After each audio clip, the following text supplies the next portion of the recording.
안녕하세요. 주식 해피엔딩 시나리오의 리오입니다. 오늘 있었던 찌라시 종목들과 뉴스 내용 간단히 정리해 볼게요. 찌라시 종목이라고 해서 무조건 상승하는 게 아니기 때문에 타점 없이 무작정 추격하시면 안 됩니다. 찌라시 뉴스는 스윙 재료로만 참고하세요. 먼저 양자암호 관련주인 엑스게이트입니다. 정부가 2035년까지 민간 합동으로 최소 3조 원 이상을 쏟아부어서 양자 과학 기술을 선도국의 85% 수준으로 끌어올리겠다고 밝혔습니다. 양자 경제 중심 국가로 거듭난다는 목표라고 하네요. 글로벌 컨설팅 업체 맥킨지는 지난 4월 보고서에서 양자기술 시장 규모가 2040년에 약 138조 원에 이를 것으로 전망했다는 소식입니다. 선진국들은 양자기술에서 우위를 선점하기 위한 첨예한 경쟁을 벌이고 있습니다. 과기부에 따르면 양자기술 3대 분야인 양자컴퓨터, 양자통신, 양자센서 기술을 고도화한다는 전략입니다. 엑스게이트는 이번 6월에 양자암호 관련 소식과 일정으로 상한가를 기록하는 등 강세가 있었습니다. 다음은 KC그린홀딩스, 오늘 고가는 17%입니다. 폐기물 처리업체 중 마지막 대어로 꼽히는 KC환경서비스가 인수합병 시장에 매물로 나왔다는 소식입니다.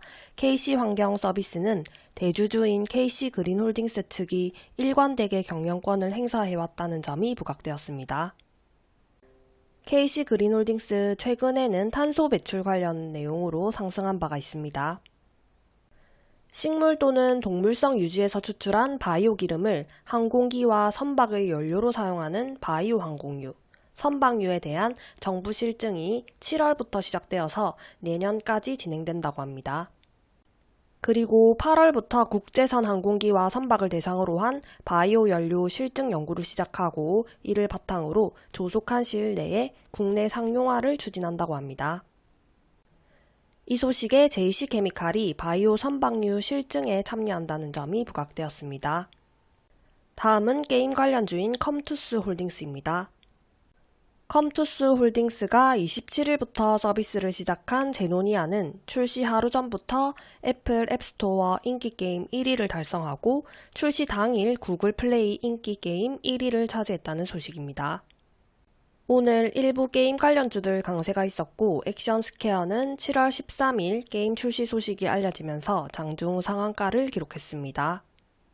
다음은 에이테크솔루션과 YIK입니다. 삼성전자가 전략적 투자를 통해서 지분을 많이 보유한 상장 중견기업은 에이테크솔루션, YIK, 에로티베큐um, 그리고 FST, 원익 IPS라고 합니다. 이 중 에이테크솔루션이 15.92%로 삼전 투자 지분이 가장 큰 기업으로 알려지면서 찌라시로 부각되었고 11.7%를 보유한 YIK도 찌라시로 부각되었습니다. 다음은 코리아 FT입니다. 현대차, 기아가 지난해 8월에 이어서 차량용 반도체를 개발하는 스타트업 보스 반도체에 20억 원 규모의 후속 투자를 실시했다고 밝혔습니다. 이 소식에 코리아 FT가 현대자동차 그룹과 공동 출자해서 차량용 반도체 설계업체인 보스 반도체에 투자한 이력이 부각되었습니다. 다음은 코닉 오토메이션, 오늘 고가는 18%입니다.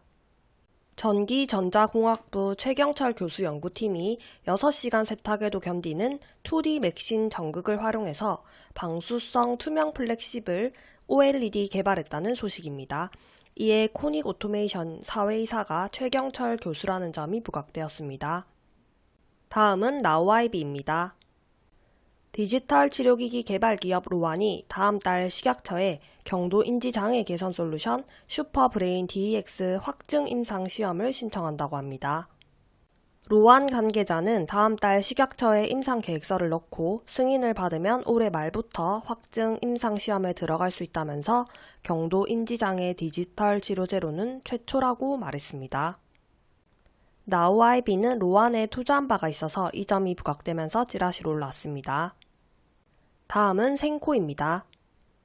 센코가 휴대용 가스 검지기 제품에 대해 우크라이나 정부로부터 획득한 방폭 인증을 갱신하기로 결정했다는 소식입니다. 다음은 스틱 인베스트먼트입니다. 바이든의 전기차 충전 표준화 발표 관련 소식에 대형 채비가 테슬라 충전기 판권을 보유하고 있고 스틱 인베스트먼트가 2대주주라는 점이 부각되었습니다. 다음은 푸른저축은행입니다. 최근 금융당국은 저축은행의 권역별 인수합병을 허용하는 방안을 유력하게 검토하고 있다는 소식입니다.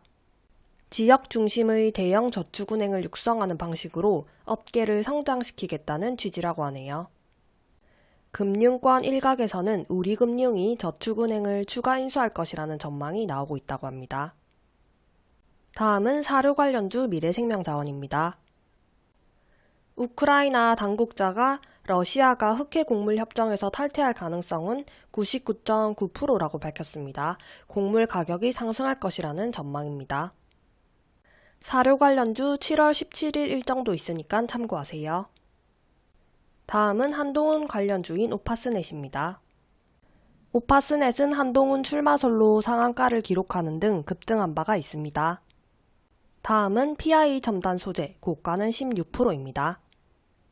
글로벌 PI 필름 시장 1위 기업인 PI 첨단 소재가 글로벌 특수화학 소재 기업인 아케마에 팔린다는 소식입니다. 경영권을 포함한 거래 가격은 1조 원으로 합의되었다고 하네요.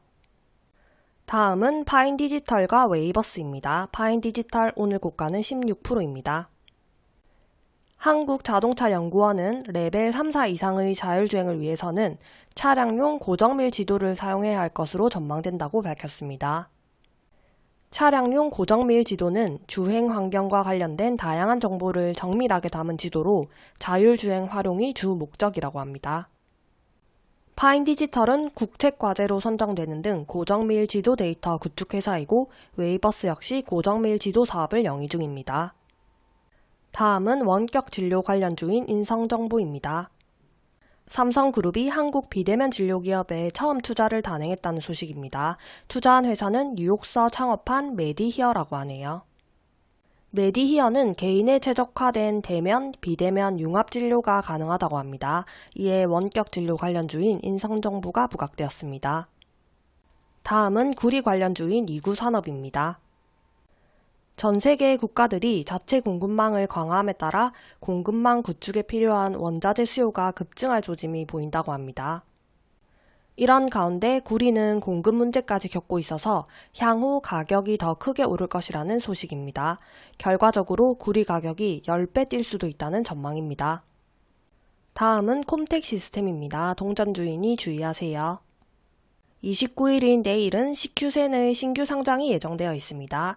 콤텍 시스템은 CQ센의 최대 주주라는 점이 부각되었습니다. 여기까지 6월 28일 장중 찌라시 정리였습니다. 감사합니다.